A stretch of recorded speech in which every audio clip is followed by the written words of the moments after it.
Terkadang, untuk menunjukkan sesuatu kepada sang raja, Abu Nawas tidak bisa hanya sekedar mengatakannya secara lisan. Sang raja harus mengetahuinya dengan mata kepalanya sendiri, bahwa masih banyak di antara rakyatnya yang hidup sengsara. Pada saat itu, ternyata masih banyak praktek jual beli budak.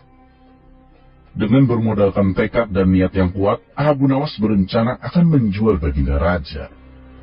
Menurut Abu Nawas, hanya baginda raja saja yang paling patut untuk dijual.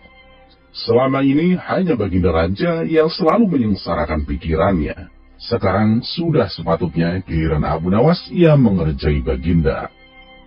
Singkat cerita, Abu Nawas menghadap dan berkata kepada baginda Raja Harun ar-Rasyid, "Ampun Paduka yang mulia, ada sesuatu yang menarik yang akan hamba sampaikan, hanya kepada Paduka yang mulia."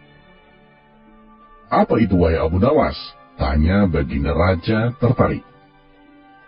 "Sesuatu yang hamba yakin belum pernah terlintas di dalam benak Paduka yang mulia," kata Abu Nawas meyakinkan. "Kalau begitu, cepatlah ajak aku ke sana untuk menyaksikannya," kata baginda raja tanpa rasa curiga sedikitpun. "Tetapi baginda," kata Abu Nawas sengaja tidak melanjutkan kalimatnya. "Tetapi apa, Abu Nawas?" tanya baginda tidak sabar. "Jadi gini Paduka, bila Paduka tidak menyamar sebagai rakyat biasa, pastinya orang-orang akan banyak yang ikut menyaksikan benda ajaib itu," terang Abu Nawas. Karena rasa penasaran baginda sangat besar, maka beliau bersedia menyamar sebagai rakyat biasa seperti yang diusulkan Abu Nawas. Akhirnya Abu Nawas dan baginda Raja Harun ar-Rasyid yang menyamar sebagai rakyat biasa berangkat menuju ke sebuah hutan. Setibanya di hutan, Abu Nawas mengajak baginda raja mendekati sebuah pohon rindang dan memohon kepada baginda raja untuk menunggu di situ. Sementara itu, Abu Nawas menemui seorang badui yang pekerjaannya menjual budak. Abu Nawas mengajak pedagang budak itu untuk melihat calon budak yang akan dijual kepadanya dari jarak yang agak jauh. Ia beralasan bahwa sebenarnya calon budak itu adalah teman dekatnya, karena Abu Nawas tidak tega menjualnya di depan mata. Setelah pedagang budak itu memperhatikan dari kejauhan, ia merasa cocok.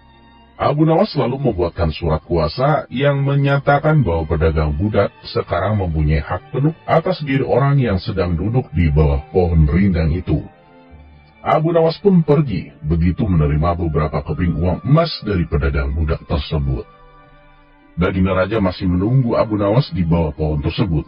Ketika pedagang budak menghampirinya, ia belum tahu mengapa Abu Nawas belum juga menampakkan batang hidungnya. Baginda juga merasa heran, mengapa ada orang lain yang datang menghampirinya. "Siapa engkau?" tanya baginda raja kepada pedagang budak. "Aku adalah tuanmu sekarang," kata pedagang budak itu sedikit kasar. Tentu saja pedagang budak itu tidak mengenali bahwa orang tersebut merupakan baginda Raja Harun ar-Rasyid, karena mengenakan pakaian yang amat sederhana. "Apa maksud perkataanmu tadi?" tanya baginda raja dengan wajah merah padam. "Abu Nawas telah menjual engkau kepadaku, dan ini surat kuasa yang baru dibuatnya," kata pedagang budak dengan nada tinggi. "Abu Nawas menjual diriku kepadamu," kata baginda makin murka. "Iya," bentak pedagang budak. "Tahukah engkau siapa aku ini sebenarnya?" tanya baginda geram. "Tidak, dan itu tidak perlu," kata pedagang budak seenaknya. Lalu ia menyeret budak barunya ke belakang rumah. Raja Harun ar-Rasyid diberi parang dan diperintahkan untuk membelah kayu. Begitu banyak tumpukan kayu di belakang rumah badui itu, sehingga melihatnya saja sudah membuat Raja Harun ar-Rasyid merasa ngeri, terlebih jika harus mengerjakannya. "Ayo kerjakan," bentak pedagang budak. Raja Harun ar-Rasyid mencoba memegang kayu dan mencoba membelahnya. Namun si badui melihat cara Raja Harun ar-Rasyid memegang kapak merasa aneh. "Kau ini bagaimana? Bagian kapak yang tumpul kau arahkan ke kayu.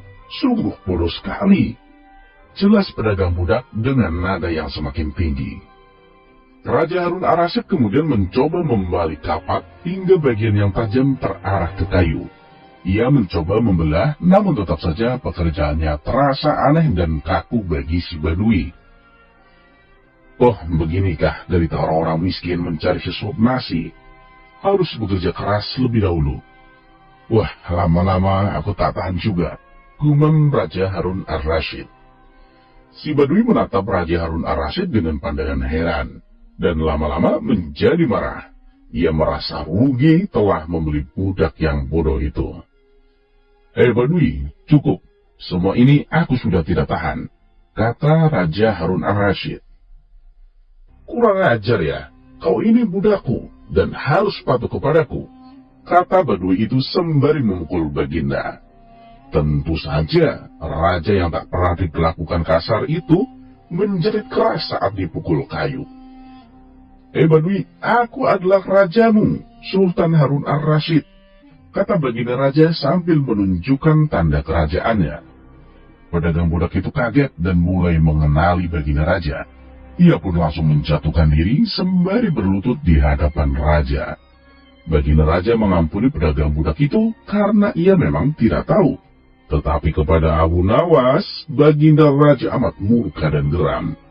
Rasanya ingin sekali Baginda Raja meremas-remas tubuh Abu Nawas seperti busa.